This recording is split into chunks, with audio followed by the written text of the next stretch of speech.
እንዴት ናችሁ ቤተሰቦች? አቤል ስፖርት ላይ ትገኛላችሁ። ለፔጃችን አዳዲስ የሆናችሁ ላይክ፣ ሰብስክራይብ፣ ሼር እንድታደርጉ በአክብሮት ጋብዛለሁ። አርሰናል በዛሬው ቆይታችን ላይ በዚህ ውድድር ዓመት ካስፈረማቸው የፊት መስመር ተጫዋቾች መካከል አንዱ የ27 ዓመቱ ስዊድናዊው ቪክተር ዮኬሬዥን የተመለከተ ጉዳይ እናነሳለን። በእስካሁኑ ቆይታ በርከት ያሉ ሚዲያዎች የተለያዩ ሀሳቦችን እያነሱ ይገኛሉ። ነገር ግን ከዚህ መነሻ ያለፉትን 6 ጨዋታዎች ደግሞ ጎል ባለማስቆጠሩ ምክንያት የሆኑ ጥያቄዎች መነሳት ጀምረዋል።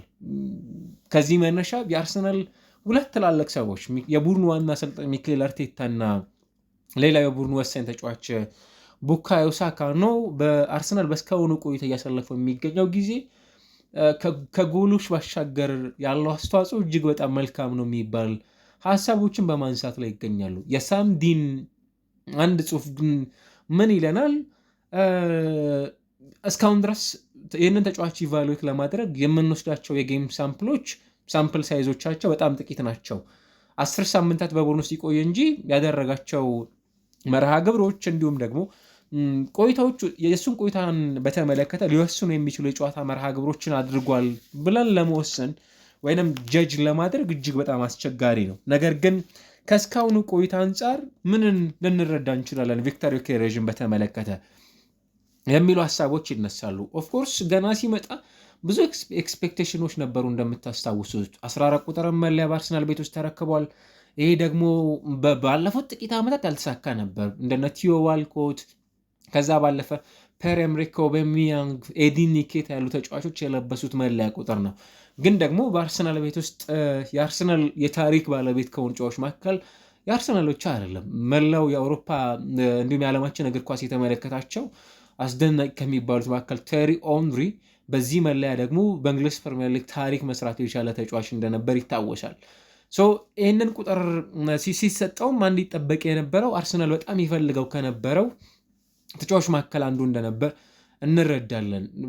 ያንንም አይነት ግልጋሎት እንዲሰጥ በሜዳ ውስጥ የሚጠበቅ ተጫዋች እንደሆነ ብዙ ማሳያዎች አሉት ይመስላሉ። ከስፖርቲንግ ሊዝበን ወዲህ ባሉት ቆይታዎቹ የመጀመሪያዎቹ 4 ሳምንታት በጣም አመርቂ የነበሩ በአርሰናል ቤት ውስጥ የተሳካ ጊዜን ገና ከሊጉ ጅማሩ መነሻዎች እያሳለፈ የሚገኝ ተጫዋች ሆኖ እንደነበር የተመለከትንባቸው ቅጽበቶችን አይተናል።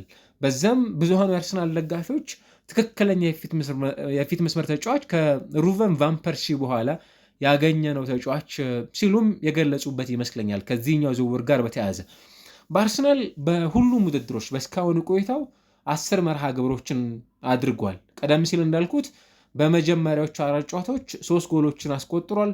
ከዛ በኋላ ባሉት ግን 6 የእንግሊዝ ፕሪሚየር ሊግ መርሃ ግብሮች ላይ ጎል ማስቆጠር አልቻለም እና ከዚህ መነሻ በአርሰናል ቤት ውስጥ ያሉት የጨዋታ መርሃ ግብሮችና ቪክተር ዮኬሬዥ እንዴት ነው የምንመለከተው? አንዱ በሊግ ውስጥ የሚነሳው ያሳለፍነው ውድድር ዓመት በ66 ጨዋታዎች 68 ጎሎችን አስቆጥሯል በስፖርቲንግ ሊዝበን በነበረው ቆይታ። ዘንድሮ ያንን አይነት የጎል ኮንትሪቢዩሽን ይኖረዋል የሚል ግምት አይኖረንም። በእርግጥም እጅግ በጣም አስቸጋሪ ነው። አይደለም ለቪክተር ዮኬሬዥ ብዙ ሰርቪስ ይቀርብበታል ተብሎ በሚታሰበው ማንቸስተር ሲቲ እንኳን ከዚህ ቀደም ሃርሊንግ ብራውት ሃላንድ ይህንን ሲያደርግ አላስተዋልም። ቪክተር ዮኬሬዥ በፖርቹጋል ሊገጥመው የነበረውን በአንጻራዊነት ቀለል ያለው የተከላካዮች ባህሪ በእንግሊዝ ፕሪሚየር ሊግ ያንን አይነት በጣም ደካማ የተከላካዮችን ሁኔታን ማግኘት እጅግ በጣም አስቸጋሪ ነውና አሁን ላይ በእንግሊዝ እየገጠሙት የሚገኙ ተከላካዮች ከፖርቹጋል ሊግ አንጻር ስንመዝናቸው በጣም ከባባድ የሆኑ እንቅስቃሴዎች እንዲኖሩት ያስቻሉ ይመስላሉ። ለምሳሌ አርሰናል በገጠማቸው በዚህ ውድድር ዓመት ምናልባትም እሱም ጭምር ጎል ባላስቆጠረባቸው የውድድር ቆይታዎችን ስትመለከቱ የሚገጥማቸው ተከላካዮች በፊዚካል አፒራንሶቻቸው እጅግ በጣም ገዘፍ ያሉ ትላልቅ ተጫዋቾችን የማግኘት አጋጣሚ እንዳለው በደንብ መረዳት የምንችላቸውን አይነት ተጫዋቾች በቡድን ውስጥ እያገኙ ከሚገኝ ተጫዋቾች መካከል አንዱ ነው። ቪክተር ዮኬሬዥን ስናነሳ የእንግሊዝ ፕሪሚየር ሊግ ተከላካዮችን ደግሞ ጎን ለጎን መመልከት እጅግ በጣም አስፈላጊው ጉዳይ ይመስለኛል። በስካሁኑ ቆይታም እየተመለከት ነው የምንገኘው ተጫዋች ያንን እንዲያደርግ የፕሪሚየር ሊግ የተከላካዮች ጥራት ትልቁ ምሳሌ ይመስሉኛል። አንዱ ከሚወደስባቸው ጉዳዮች አንዱ ኦሎምፒያኮስን 2-0 ባሸነፉበት ጨዋታ ለምሳሌ ሩጫው በጣም አስደናቂ ነበር ይላሉ። በተመሳሳይም የዌስትሃም ተጫዋቾች በተለይ ጎል ሲቆጠር አርሰናል ጎል ለማስቆጠር በሚያደርጋቸው ጥረቶች ውስጥ የእሱ ዳይሬክቲቭ ቀጥተኛ የሆኑ ሩጫዎች በርካታ የሚባሉ ተከላካዮች እሱን ተከትለው ሩጫዎችን ማከናወናቸው ለአርሰናል ከሱ ጀርባ ላሉት የማጥቃት ባህሪ ላላቸው ተጫዋቾች ክፍት የሆኑ ስፔሶችን እንዲኖርና የተጋጣሚ ተጫዋቾችን ወደ ኋላ የመጎተት ባህሪ እንዲታይባቸው ምክንያት ከሚሆኑ ሰዎች መካከል አንዱ ስለመሆኑ በጣም በርካታ ሰዎች የሚያነሱት ሀሳብ እንደሆነ የምንጋራው ነው። ዘንድሮ ከኒውካስል ጋር በጣም ትላልቅ እንደነ ዳንበር ላሉ ተከላካዮች ይገጥማሉ። ማንቸስተር ሲቲ፣ ኖቲንጋም ፎረስት በአንጻራዊነት እነዚህ ኢቨን የሊቨርፑሎቹን ኮናቴን እና ቨርጂል ቫንዳይክን ገጥሟል። በእርግጥ በዛ ጨዋታ ላይ በቆመ ኳስ ሲሸንፉም ደግሞ ያስተዋልንበት መርሃ ግብር እንደነበር ይታወቃል። እንዲህ አይነት ገዘፍዘፍ ያሉ ተከላካዮችንም ጭምር የማግኘት አጋጣሚ ነበራቸው። ግን ካሳለፍነው የውድድር ዓመት አንጻር በ90 ደቂቃዎች ተጫዋቹ በሜዳ ውስጥ ካሉት ቆይታዎች አንጻር ምናልባት አንዳንድ ቁጥሮቹን እንደሚያመላክቱት ከሆነ ዲክላይን እያደረጉ ያሉ ቁጥሮች አሉት።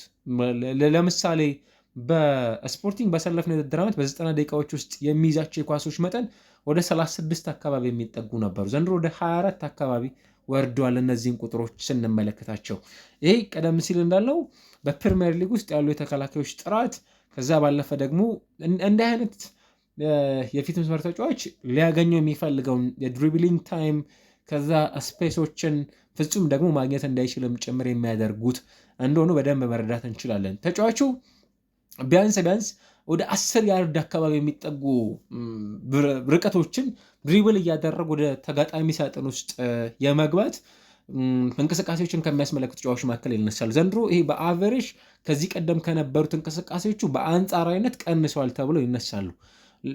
ትልቅ ማሳያ ተመሳሳይ የጌም ሳምፕል ሳይዝ ተወስደው በ2024/25 እና በ2025/26 የውድድር ዓመት ያደረጋቸውን ቁጥሮች በዳታ መልክ ተቀምጧል። ለምሳሌ በ2024/25 የውድድር ዓመት ከአራት ሙከራዎችን ነበር በዚህን ያህል ጨዋታዎች ማከናወን የቻለው። ከነዛ ውስጥ 50 በመቶዎቹ ስኬታማ ነበሩ፣ ኢላማቸውን የጠበቁ ሙከራዎች ነበሩ። በዚህ የውድድር ዓመት በአንድ ሙከራ ይቀንሳል። 3 ሙከራዎችን አድርጎ በግማሽ ኦልሞስት ወደ 27 አካባቢ ብቻ የሚጠጉት ኳሶች ናቸው ኢላማቸውን የጠበቁት። ዘንድሮ ቀደም ሲል እንዳልኳቸው ወደ 36 ኳሶችን ባሳለፍነው የውድድር ዓመት በ90 ደቂቃዎች ውስጥ ይነካ ነበር። ዘንድሮ 24 ኳሶችን ነው በ90 ደቂቃ ውስጥ ቪክቶር ዮኬሬዥ የሚነካው። ከዛ ውስጥ ደግሞ ካሳለፍነው የውድድር ዓመት እንግዲህ ይሄኛው ቁጥር ወርስት የሚባል ይመስለኛል። አንዱ ይሄ የፈረስተቹ በጣም ደካማው የሚባለው እንቅስቃሴ ነው ሊሆን የሚችለው። ከ36 ኳሶች 16ቱ ብቻ ናቸው በተሳካ መልኩ ለቡድን አጋሮቹ ማቀበል ይችል የነበረው ባሳለፍነው የውድድር ዓመት።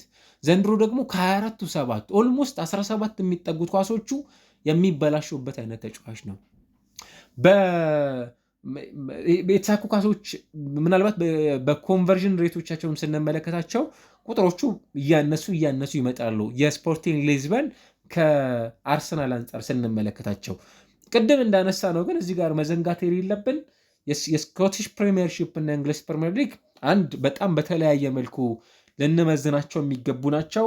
የጨዋታ መጠኖቻቸው ግን ተመሳሳይ ሳምፕል ሳይዝ የተወሰደላቸው ቁጥሮች መሆናቸውን ስትመለከቱ ደግሞ ልዩነቶቹን በሆነ መጠን ሚዛን ላይ እንዲቀመጡም ጭምር የምናደርጋቸው ይመስላሉ። ይህ ከሾቶቹ፣ ከሙከራዎቹ፣ ከድሪብሎቹ ምናልባት በሜዳ ውስጥ በነዛ 90 ደቂቃዎች ውስጥ እሱ ከሚፈጥራቸው ተጽዕኖዎች መነሻ ስትመለከቱት ግራፎቹ በጣም ዲክላይን እያደረጉ እንደሚመጡ በደንብ ትረዳላችሁ። ለምሳሌ በተመሳሳይ ኳሶችን ኬሪ በማድረግ ወደ 23% አካባቢ ይጠጉ ነበር ባሳለፍነው የውድድር ዓመት። በዚህ የውድድር ዓመት ያኛው በተቃራኒው ያለፈው የውድድር ዓመት ወደ 42 በመቶ አካባቢ የሚጠጉ የነበሩ ናቸው። ከእንግሊዝ ፕሪሚየር ሊግ የፊት መስመር ተጫዋቾች አንጻር ደግሞ ኢቫሉዌት ይደረጋል። ይኸኛው ለምሳሌ ዘንድሮ የፈረመው ሁጎ ኤኪቲኬ፣ ሃርሊንግ ብራውት ሃላንድ፣ ሪቻርልሰን በቶተንሃም፣ ዦአው ፔድሮ፣ ማቴታ፣ ኢቫን ኒልሰን ካሉ ተጫዋቾች አንጻር ደግሞ ስትመለከቱት ምናልባት የቪክቶር ዮኬሬዥም የዛን ያህል መጥፎ የሚባል ቁጥር አይደለም ያለው። ለምሳሌ በ90 ደቂቃዎች ውስጥ 0.47 ጎሎችን ያስቆጥሯል። ይሄ በእንግሊዝ ፕሪሚየር ሊግ ካሉ 3 አጥቂዎች ሁለተኛ ደረጃ ላይ መቀመጥ የሚችለው ሶስተኛ ደረጃ ላይ መቀመጥ የሚችለው ተጫዋች ነው። ሃርሊንግ ብራውት ሃላንድ በየ90 ደቂቃ በእስካሁኑ ቆይታ በእንግሊዝ ፕሪሚየር ሊግ ማለት ነው 7 እንግሊዝ ፕሪሚየር ሊግ እና ሌሎች አጠቃላይ ውድድሮችን ስናካትት ከአንድ በላይ ወደ 1.36 ጎሎችን ያስቆጥራል። ሙከራዎች ወደ 5 ይጠጋሉ። 31 በመቶ የሚያገኛቸው የግብ ዕድሎችን ወደ ጎልነት የመቀየር ኮንቨርዥን ሬት አለ። ከዚህ በመቀጠል ሁለተኛ ደረጃ ላይ የሚቀመጠው ተጫዋች ሪቻርልሰን ነው። ወደ 0.59 ወይም 0.6 ጎሎችን ያስቆጥራል። በየ90 ደቂቃ 3 የሚጠጉ ሙከራዎችን ያደርጋል። ከሚያገኛቸው ዕድሎች 20 በመቶ የሚሆኑት ወደ ጎልነት የመቀየር ዕድል አላቸው እና ሶስተኛ ደረጃ ላይ የሚቀመጠው ተጫዋች ራሱ ቪክተር ዮኬሬዥ ነው የሚሆነው። በየ90 ደቂቃው 0.47 ጎሎችን ሲያስቆጠር ወደ 3 የሚጠጉ ኳሶችን ይሞክራል። 20 በመቶ የሚሆኑ የሚያገኛቸውን የግብ ዕድሎችን ደግሞ ወደ ጎልነት የመቀየር አቅም አለው። ምናልባት የሚያገኛቸውን ዕድሎች ወደ ጎልነት በመቀየሩ ደረጃ ከተመለከተን ሪቻርልሰን፣ ዣኦ ፔድሮ በቼልሲ፣ ራሱ ቪክተር ዮኬሬዥ በአርሰናል ተመሳሳይ ቁጥር ያላቸው ተጫዋቾች ናቸው። በአንጻራዊነት ከሚያገኙት የግብ ዕድል አንጻር ወደ ጎልነት በመቀየር ደረጃ ከርሊንግ ብራውት ሃላንድ ቀጥሎ ሁለተኛ ደረጃ ላይ የሚቀመጠው ተጫዋች ግን በሊቨርፑል ቤት ውስጥ እየተመለከት ነው ያለነው ሁጎ ኤኪቲኬ ነው። ነገር ግን ከጎሎች መነሻ ደግሞ ስናየው በሙከራዎች ከዛ ባለፈ ኢላማቸውን በጠበቁ ሙከራዎችና በ90 ደቂቃዎች ውስጥ ከሚያደርጓቸው ሙከራዎች አንጻር የሊጉ ከሃላንድ እና ከሪቻርልሰን ቀጥሎ በእስካሁኖቹ ቁጥሮች ብቻ መነሻ ማለት ነው ቪክተር ዮኬሬዥ ሶስተኛ ደረጃ ላይ መቀመጥ የሚችለው የእንግሊዝ ፕሪሚየር ሊግ የፊት መስመር ተጫዋች ይሆናል ማለት ነው። ይህንን ስትመለከቱ ምናልባት ቁጥሮቹ የዛን ያህል መጥፎነቱን የሚገልጹ እንዳልሆኑ ግን መረዳት የምንችልበትን አይነት ስታቲስቲክስ በደንብ የኦፕታ አናሊስት መረጃ የሚያሳየን መሆኑን ትረዳላችሁ። ቀደም ሲል ካልናቸው ጉዳዮች ውስጥ አንዱ በተለይ በተጋጣሚ ሜዳዎች ውስጥ ያሉት የእንግሊዝ ፕሪሚየር ሊግ የፊዚካሊቲ ደረጃ እጅግ በጣም ከፍ ማለት ከዛ ባለፈ እንደዚህ አይነት የአጥቂ ስፍራ ተጫዋቾች በተደጋጋሚ በሌሎች ሊጎች ያገኟቸውን የነበሩ በጣም ጎልደን የሚባሉ ቻንሶችን እንዳያገኙ የሚያገኟቸው የተጋጣሚ ተከላካይ ስፍራ ተጫዋቾች ስራዎቻቸውን በማክበዱ ደረጃ ደግሞ ይነሳሉ። ምናልባት የአርሰናል ሰዎች ብዙዎች እንደሚሉትም 40 የሚጠጉ ወይም ከ40 የበለጡ ጎሎችን በዚህ ውድድር ዓመት ቪክተር ዮኬሬዥ እንዲያስቆጥር ኤክስፔክት ማድረግ የለባቸውም የሚልን ሀሳቦች ያነሳሉ። የምንስማማ ይመስለኛል አይደለ? ቁጥሮቹ በጣም የላቁ ናቸው። ምናልባት አይታወቅም፣ በሁሉም ውድድሮች ለዛ የቀረበ የጎል ተሳትፎ ሊኖራቸው ይችላል። ምክንያቱም 2022/23 ጋብሪኤል ማርቲኔሊ በ28 ጎሎች ተሳትፎ አድርጓል። አንድ ከመስመር እየተነሳ የሚያጠቃ የአርሰናል የመስመር የአጥቂ ስፍራ ተጫዋች የዚህን ያህል ጎል ኮንትሪቢዩሽን ካለው የቡድኑ ሁነኛ የሚባለው የአጥቂ ስፍራ ተጫዋች ደግሞ የዛን ያህል ጎሎችን የማስቆጠር አቅም ሊኖረው ይችላል። ኢንዲቪጁዋል ፐርፎርማንሱ ግን መጥፎ እንዳልሆኑ ግን ቀደም ሲል እንዳልኳችሁ ቡካዮ ሳካም ሆነ አሰልጣኝ ሚካኤል አርቴታ በደንብ ሀሳቦቻቸውን ያጋራሉ። አሁን አርሰናል ቶፕ ኦፍ ዘ ሊግ ነው። በእንግሊዝ ፕሪሚየር ሊግ 16 ነጥቦችን ሰብስቦ የእንግሊዝ ፕሪሚየር ሊግ አናት ላይ የሚገኘው ቡድን ነው።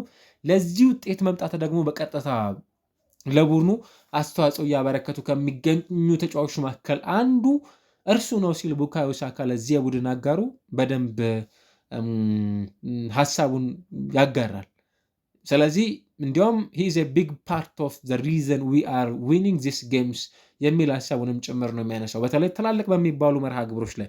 ለዚህ መነሻ ደግሞ ቀደም ሲል ያነሳነው ጨዋታ ከአርሰናል ከዌስትሃም ዩናይትድ ጋር በነበረውና ያለፉትን የመጨረሻውን 2 መርሃ ግብሮች ደግሞ አርሰናል በኤምሬትስ በጣም የተቸገረበትና ሽንፈትን ያስተናገደበትን ዌስትሃምን ድል ከተቀዳጁ በኋላ ይህንን ሀሳብ ያጋራበት ነበር። ቀደም ሲል እንዳልኳችሁ ከኦሎምፒያኮስ ጋር የነበረውና በተለይ ጋብሪኤል ማርቲኔሊ ጎል ሲያስቆጥር የእርሱን እንቅስቃሴ የተመለከቱ ሰዎች በጣም ያስደናቂ የነበረ ነው። እንዲሁም አርሰናል ከዌስትሃም ጋር በነበረው ጨዋታ 3 ተጫዋቾች እሱን ብቻ ታሳቢ በማድረግ እሱን ለመያዝ በሄዱበት ርቀት ውስጥ ኤቤርቺ ኤዜ ያንን ቦታ እንዲለቅና በነፃነት የተጋጣሚ ሳጥን ውስጥ ማገኘት እንዲችል ያስቻለበት መንገድ በጣም በርካቶች የሚያደንቁለት ሁኔታ እንደሆነም ጭምር የሚያነሱለት ነው። ከዛ ባለፈ ከአቲቲዩድ ጋር ተያይዞ የእንግሊዝ ፕሪሚየር ሊግን በተመለከተ ለፕሪሚየር ሊጉ አዲስ አይደለም፣ ግን አሁን በምናየው ልክ ደግሞ ከሳምንት ሳምንት በጣም በፕሮፋይል ደረጃ ገዘፍ ባለ ቡድን ውስጥ የተጫወተበት ቆይታ የለውም። ግን አሁንም ቢሆን ለጎሎች በጣም ቅርብ እንደሚሆንና የዛን ያህል ደግሞ የፍራስትሬት አይነት ስሜት እየተሰማው እንዳልሆነም ጭምር እዛው የቅርብ የሆኑ ሰዎች ደግሞ መልእክቶቻቸውን ያጋራሉ። ከዛ ባለፈ ምናልባት አሁን ላይ ባሉት ቆይታዎች ኢንተርናሽናል ብሬኮች አሉ። በመካከል የተሻለ ራሱ ላይ መስራት እንዲችልም ጭምር ያስችሏል። ነገር ግን የሚካኤል አርቴታ ቡድን ሌሎች አማራጮችን የማያ እድል ያለ አይመስለውም። በእርግጥ ዘንድሮ ከሀቨርትዝ ለዚህ ቦታ ትክክለኛው ምርጫ ከሚባል ተጫዋቾች መካከል አንዱ ነው። በጉዳት ነው የሚገኘው።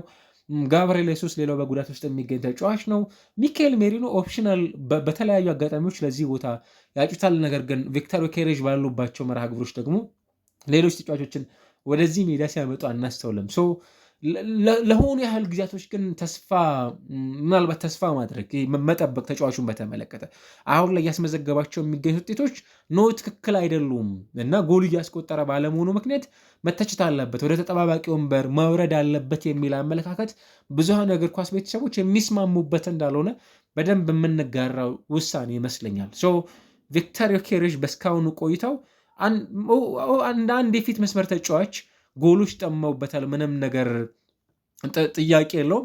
ግን ከጎሎች ጀርባ በቡድኑ ውጤት ውስጥ እያበረከተው የሚገኘው እንቅስቃሴ ይበልጥ ተጫዋቹን ሙሉ ለሙሉ ከጎሎች ጋር ብቻ እያይዘን እንዳንተቸውም ጭምር የሚያስችሉ ሀሳቦችን እየተመለከትን እንገኛለን እና ከዚህ መነሻ ቪክተር ዮኬሬዥ ምናልባት ቀጣዮቹ ጊዜያቶች ወደ ጎሎች በአጭር ጊዜ መመለሻ እድሎችን ሊያገኝ እንደሚችልም ጭምር ልናነሳ እንችላለን። ነገር ግን ከጎል ባሻገር በቡድኑ ውጤት ውስጥ እያበረክተው የሚገኘው እንቅስቃሴ መተቸት የለበትም የሚሉ ሀሳቦችም ጭምር እንዲነሱ የሚያደርጉ መከራከሪያ ሀሳቦችን እያነሳ ነው። ለምሳሌ አንዱ ጥያቄ እንግዲህ ይጠበቃል በሚቀጥለው ጊዜያቶች የአርሰናል የመጀመሪያው ፍጹም ቅጣት ምትመቺ ተጫዋች ከዚህ ጋር ተያይዞ በተለይ ቡካዮ ሳካ እሱ ላይ ለሚሰሩ ጥፋቶች በተለይም ደግሞ ኳሱም ጭምር በቅድሚያ እሱ ጋር እስከደረሰ ድረስ ያንን በተመለከተ በእርግጥ መልበሻ ክፍል የምንጨርሳቸው ጉዳዮች አሉ የሚል ሀሳቦችን አንስቷል። ከዛ ባሻገር ግን ምናልባት የሚጠበቀው አሁንም ቀዳሚ ፕራይመሪ እንዲመታ የሚደረገው ራሱ ሊሆን ይችላል። ነገር ግን እዛ ላይ ምናልባት ወደ ጎልነት በፍጥነት እንዲመለስ የሚፈለግ ከሆነ ያንን አይነት አማራጮች የቡድን አጋሮቹ ሊፈጥሩለት ይችላሉ። በተለይ አንዳንዶች ከሊቨርፑል ጋር የነበረውን ምሽት ብዙዎች በጣም በመጥፎ ቆይታ ያነሱለታል። እንዲያውም ብዙዎች እንደሚያነሱት በ7 አጋጣሚዎች ኳስ ሎስት አድርጓል። 5 ኳሶችን ብቻ ነበር መቀባበል የቻለው። የኤሪያል ዱዋሎቹ 0 ነበሩ። ድሪብል አላደረገም። ኢላማውን የጠበቀ ሙከራ አላከናወነም። አሲስትም ጎልም አልነበሩትም እና ከዚህ መነሻ ደግሞ የሆኑ ጥያቄዎች እንዲነሱበትም ጭምር ያስቻሉ እንደነበሩ ስትመለከቱ ቪክተር ዮኬሬዥ ጋር የሆኑ ጥያቄዎች መነሳት መጀመራቸውንም ጭምር የምትረዱት ነው እና በቶሎ ወደ ጎሎች እንዲመጣ ብዙሃኑ የአርሰናል ደጋፊዎች ይፈልጋሉ።